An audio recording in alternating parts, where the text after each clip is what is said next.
आम्ही आहोत पोहरादेवी तीर्थक्षेत्र या ठिकाणी। आज आमचे सर्वात बंजारा बांधव या ठिकाणी दर्शनासाठी आलेले आहेत।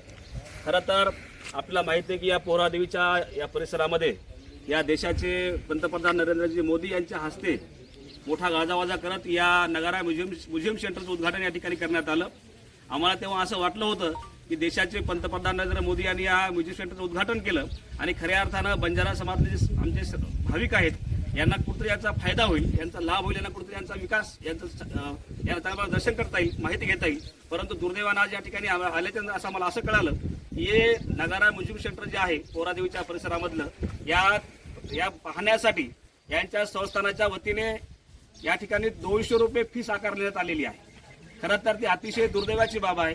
आमचा हा बंजारा समाज हा तांड्यावस्थेत राहणारा गरीब समाज आहे। मोठ्या 200 किलोमीटरहून किंवा 500 किलोमीटर हजारो किलोमीटर या ठिकाणी इथे भाविक अतिशय श्रद्धेने या ठिकाणी येत असतात।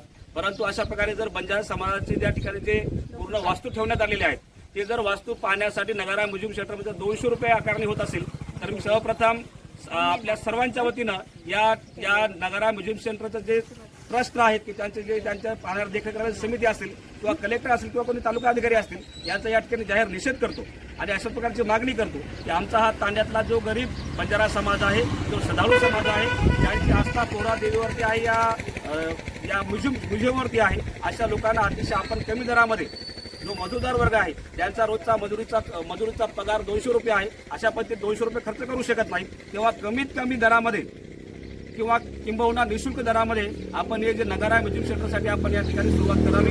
अन्यथा बंजारा समाज महाराष्ट्रातला पेटू उठल्याशिवाय राहणार नाही असा इशारा या ठिकाणी आम्ही देत आहोत। जय शिवलाल।